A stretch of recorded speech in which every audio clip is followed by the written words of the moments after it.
tayo ngayon sa Cayapa, Nueva Vizcaya. Akat tayo ng Mount Bugo. At kasama ko siyempre si Michelle. Yan, buddy ko yan, no? Smile muna. Bading, di ba?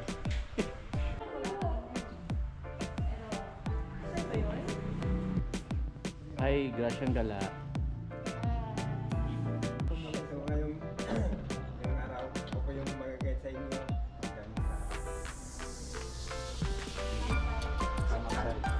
Tsaka Simula lang ng hike namin. Punta na kami nakagad ng summit. Welcome sa aking vlog. Hindi ka lang 29 aalis?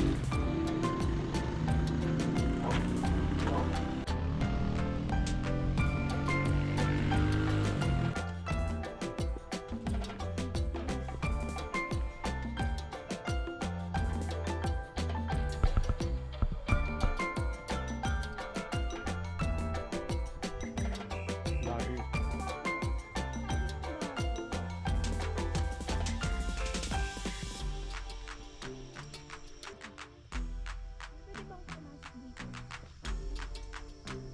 Bawal, kalabaw lang pwede dyan. Pwede kalabaw muna ako for today.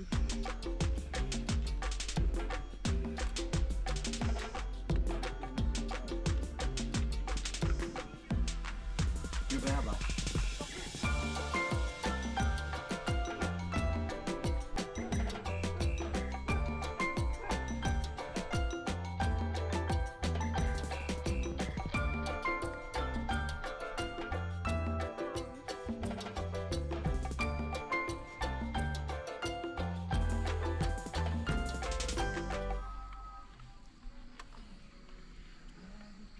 Naman limatic ka.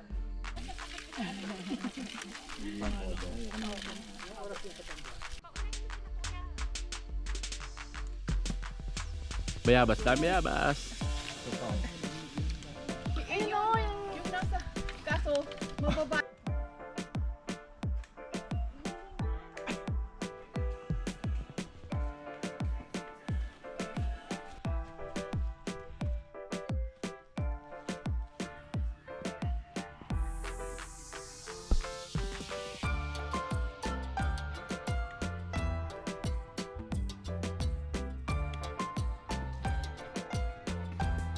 Dahil bayabas ngayon ah. So, sakto lang sa akin.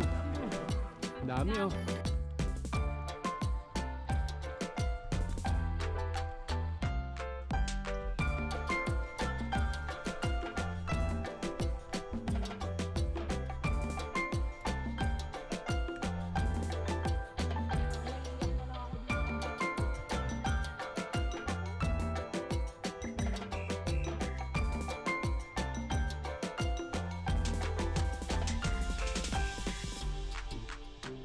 Uwi natin.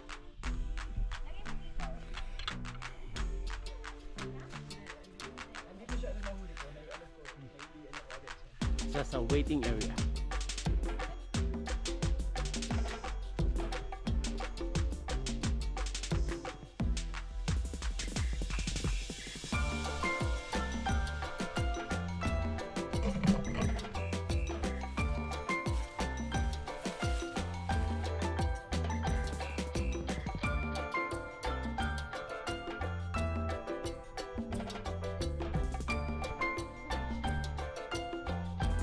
Yun.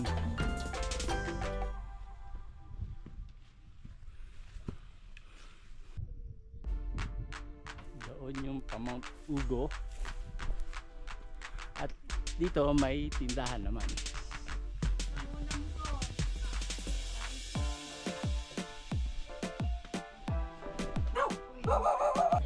Pasit Canton, Pasit Canton. Pasit Canton. Kanin, dilata. Depende mo sa master namin. Kami yung nambubugol. Oo na.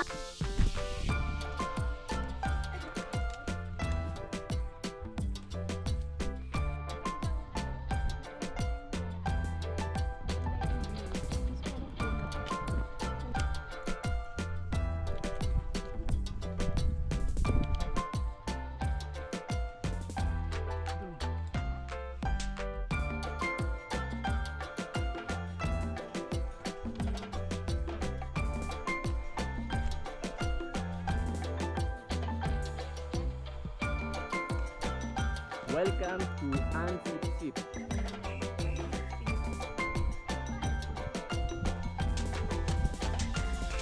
Ganda ng sakyan. Makikita nyo isang mahabang rock road. Ang aming tinatahak ngayon.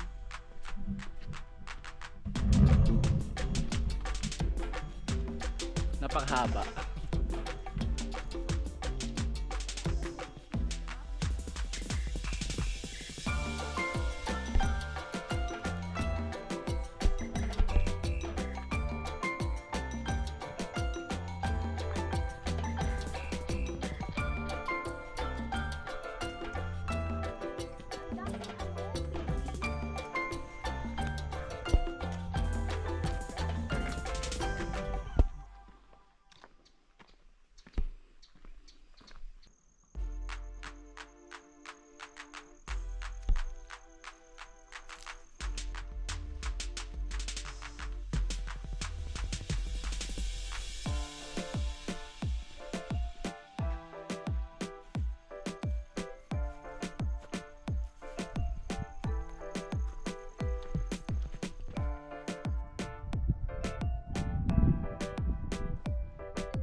Nabali ng Ansip-Sip City dito. Ganda. to Mount Ugo. Mount Ugo.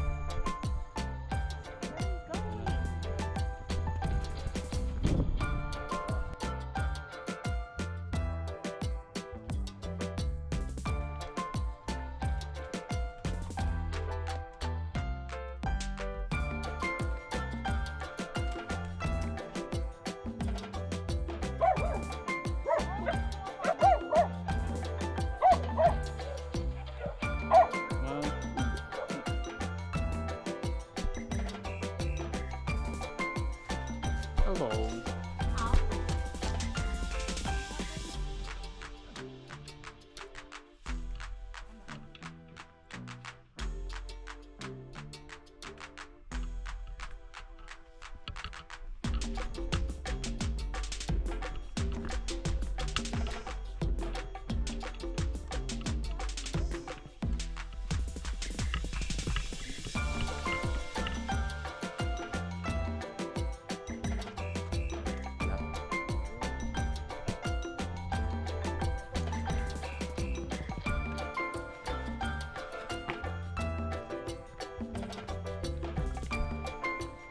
Doon po kami galing sa kabilang mundo.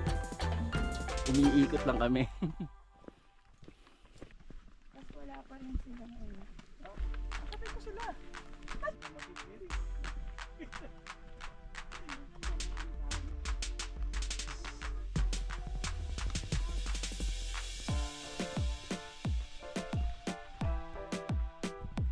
Panigan tuloy yung way niya.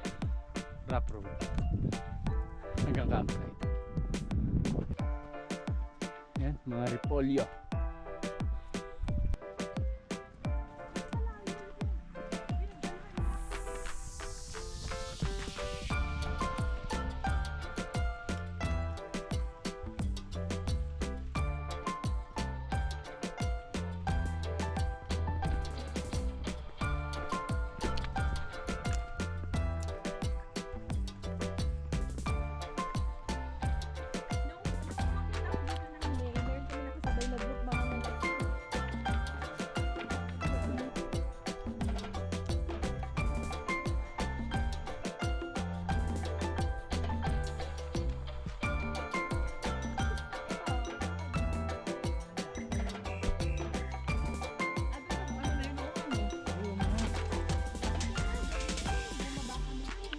Siguro malulula ako doon.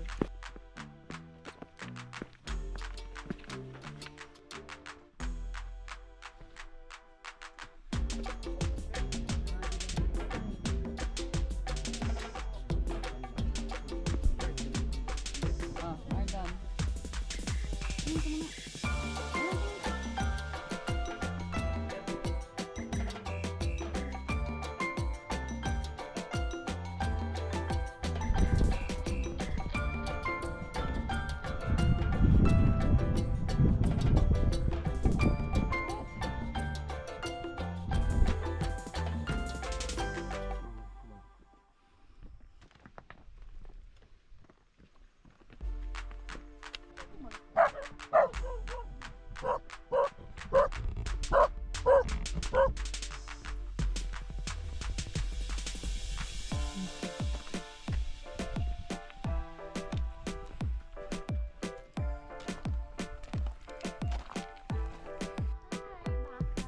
Habulin mo ako ngayon. Kala mo ha?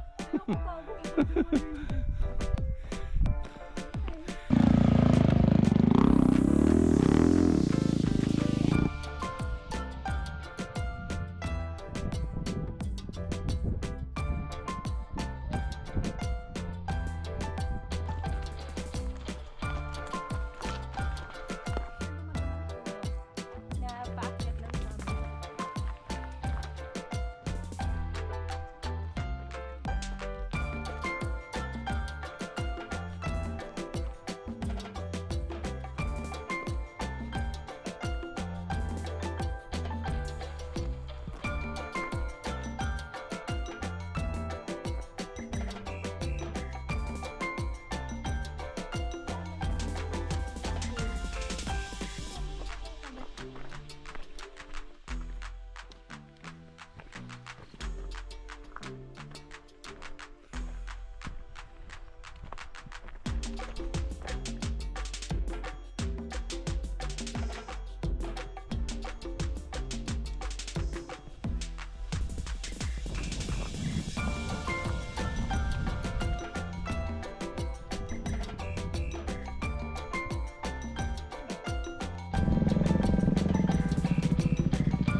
Ito na yung campsite ng Mount Pugo.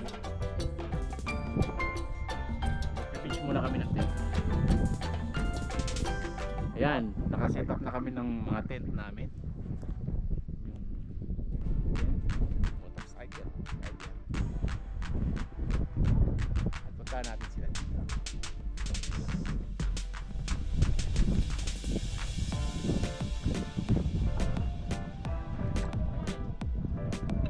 Ayan, set na sila. Lulupit ang tent to.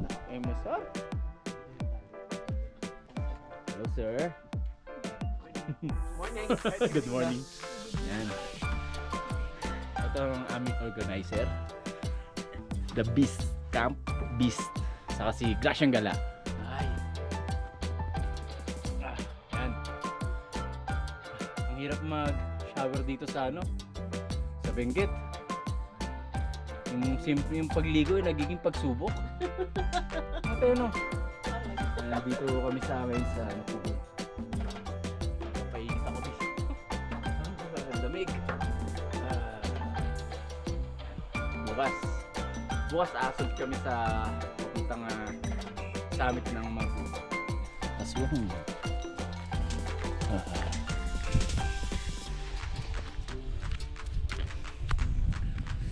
Ay. Grabe, ang lamig.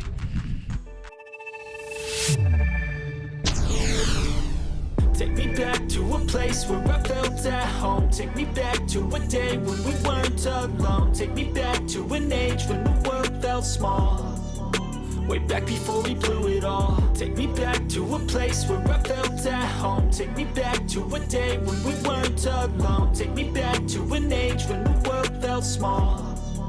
Way back before we blew it all. Too many things going on, I can't keep track of them all. From people dropping a bomb to people putting up walls. I feel like life is on hold, perception stuck in a vault. I know that time can heal all, but how much time till we fall? It's awfully chilly outside when there's no shelter to hide. When everything is a lie, you'll find that out in some time. But when the things on your mind are all considered a crime, communication aside, we'll all just fight till we die. Is this an argument or just the start of it? Either way, I don't wanna